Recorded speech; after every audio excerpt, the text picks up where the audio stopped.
ایک غریب آدمی کو قرض کی ضرورت پڑ گئی، 1000 دینار چاہیے۔ میں کہہ چکا ہوں کہ درہم چاندی کا ہوتا تھا، دینار سونے کا، اب 1000 دینار لینا ہے۔ تو جس بندے سے اس نے کہا، اگرچہ وہ نیک بندہ تھا، اس نے کہا یار 1000 دینار دے دو۔ تو کہنے لگا کوئی گواہ ہے تیرے پاس؟ وہ کہنے لگا غریبوں کا گواہ کون ہوتا ہے؟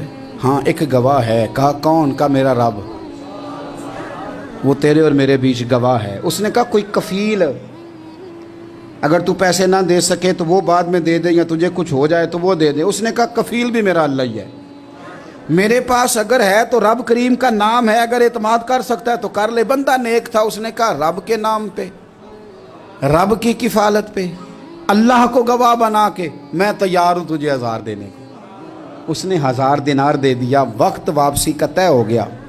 وہ چلا گیا پیسے لے کے۔ اس نے پوری محنت کی کہ میں نے وقت پہ پیسے لوٹانے، پوری محنت بھی کر لی، اللہ نے مدد بھی کر دی، پیسے بھی اس تاریخ کو اسے مل گئے۔ بعض لوگوں کا تو لوٹانے کا دل ہی نہیں نہ ہوتا۔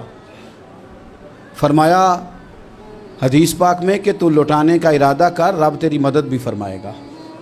لیکن یہاں بہت سارے لوگ کہتے ہیں خیر ہے، ارادہ ہی نہیں، تو پھر جس طرح کا بندے کا گمان ہو رب بھی اسی طرح کا معاملہ فرماتا ہے۔ اس نے پیسے جمع بھی کر لیے اور واپس دینے کو تیار بھی ہو گیا، لیکن رستہ بحری جہاز کا تھا، کشتی کا تھا، دریا کے رستے واپس آنا تھا۔ اب وہ جب آ گیا دریا کے کنارے تو بڑی کوشش کی، پر وہاں اسے کوئی کشتی نہیں ملی۔ وقت پہ پیسے لوٹانے ہیں، سفر کرنا ہے، اب سواری میسر نہیں ہے۔ سوچ سوچ کے پریشان تھا کہ میں نے تو اللہ کے نام پہ لیے۔ اچانک دل میں ایک تجویز آئی، اس نے ایک لکڑی لی، لکڑی کو اندر سے کھولا، 1000 دینار اس میں بھرا، بخاری پڑھ رہا ہوں، اور ساتھ ایک خط بھی لکھا کہ یار میں پیسے پہنچانا چاہتا تھا پر مجھے کوئی چیز نہیں ملی دریا کے اس پار آنے، اللہ کے نام پر تیری طرف روانہ کر رہا ہوں۔ اور یہ کہہ کہ وہ لکڑی دریا میں رکھ دی۔ وہ لکڑی ڈوب گئی ہے، واپس آ گیا۔ وہ جس نے پیسے لینے تھے وہ عین مقررہ وقت پر دریا کنارے آیا۔ صبح سے سر شام تک اس نے انتظار کیا۔ دل ڈھلنے لگا تو دل میں خیال آ گیا کہ یار نہیں، اس نے دینے ہی نہیں، جھوٹا وعدہ کر گیا، پہنچا ہی نہیں وقت پہ۔ اب جب واپس لوٹنے لگا تو اچانک دریا میں ایک لکڑی تیرتی ہوئی دکھائی دی۔ کہنے لگا لے جاتا ہوں، شام کو روٹیاں پکانے کے کام آئے گی، ایندھن بنا کے جلا لوں گا، ہنڈیا پک جائے گی۔ لکڑی اٹھا کے جلانے کے لیے گھر لایا، گمان تھا کہ وہ نہیں آیا وعدہ کر کے، اللہ کو کفیل اور وکیل بنا کے اور گواہ بنا کے پھر بھی نہیں آیا۔ لکڑی لے کے گھر گیا، بخاری ہے، اور جب اس کو چیرا نہ کہ میں اس کی آگ جلاؤں گا، کھولا تو اندر سے 1000 دینار بھی نکل آیا، خط بھی نکل آیا۔ اب ذرا سمجھنا، اس کے دل میں بات کس نے ڈالی کہ تو لکڑی میں پیسے ڈال دے؟ اللہ نے۔ اس بندے کو مقررہ وقت پہ کنارے بھیجا کس نے؟ لکڑی صرف اسی کے ہاتھ آئی تو یہ بندوبست کیا کس نے؟ اللہ نے۔ گھر جا کے چیری تو پیسے بحفاظت اس تک پہنچائے کس نے؟